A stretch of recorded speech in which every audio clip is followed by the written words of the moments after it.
စိတ်ကောင်းထားကွယ်စိတ်ကိုဆောင်တာပညာပေါ်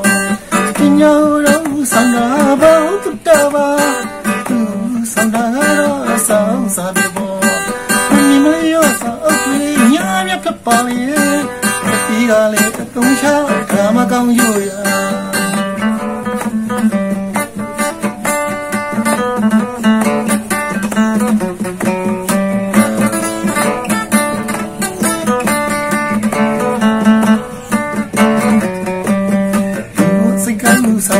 စိတ်ကောင်းထားကွယ်စိတ်ကိုဆောင်တာတော့ပ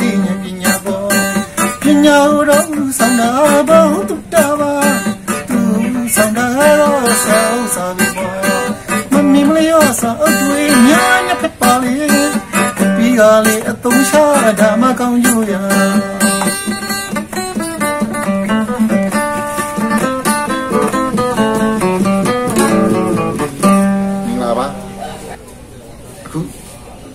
ကျွန်တော်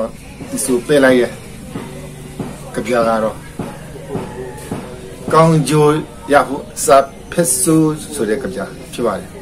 ဒီကြပြလေးကအတိပီတော်တော်လေး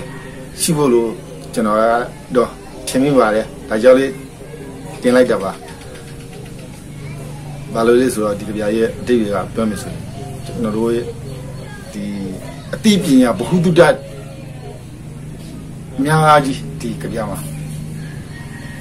ပါတယ်လို့ကျွန်တော်ထင်မြင်မိပါတယ်ပေါ့ဒီကြပြောမှဆိုရင်ဟိုလူဒီခန္ဓာကိုယ်မှာရှိနေတဲ့စိတ်ဒီစိတ်ကတော်တော်လေးအရေးကြီးတဲ့အတွက်ဒီခန္ဓာကိုယ်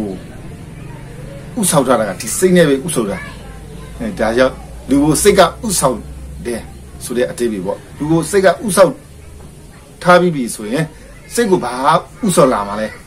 အဲ့ဒါစိတ်ကိုအသိဉာဏ်ပညာဥဆော်ရမယ်လေဒါကြောင့်လူကိုစိတ်ကဥဆော်တယ်စိတ်ကိုထပ်ပြီးတော့အသိဉာဏ်ပညာကဥဆော်တယ်အသိဉာဏ်ပညာကိုထပ်ပြီးတခါဘာဥဆော်လာမယ်လဲဆိုတော့ဘ ഹു တုတ္တဥဆော်မယ်ပေါ့ဘ ഹു တုတ္တဥဆော်ပြီးတော့တခါထပ်ပြီးတော့ဘ ഹു တုတ္တကိုစာဥစ္စာတွေကပဲထပ်ပြီးတော့ဥဆော်ပြန်တယ်ဒီစာဥစ္စာတွေကိုလေဒီလူဥနောက်ရှိတဲ့တည်ရရှိတဲ့လူတွေကပဲဖြစ်ချူလင်းလာမှတ်သားမှအသုံးချတဲ့မှကိုဘောအသက်ပါအတွက်ကောင်းကျိုးပေးတယ်ဆိုတဲ့အတိတ်ရည်ရှင်နဲ့ကျွန်တော်ဒီကြပြလေးကိုတင်လိုက်ရတော့ပါအားလုံးကိုကျေးဇူးအများကြီးတင်ပါတယ်ဆက်လက်ပြီးတော့လေကျွန်တော်စိတ်ကောက်ထားကြစို့ဆိုတဲ့ကြပြလေးတစ်ပုဒ်ကိုနောက်ဗီဒီယိုတစ်ခုမှာပေါ့တင်ပြပါမယ်အားလုံးကျေးဇူးတင်ပါတယ်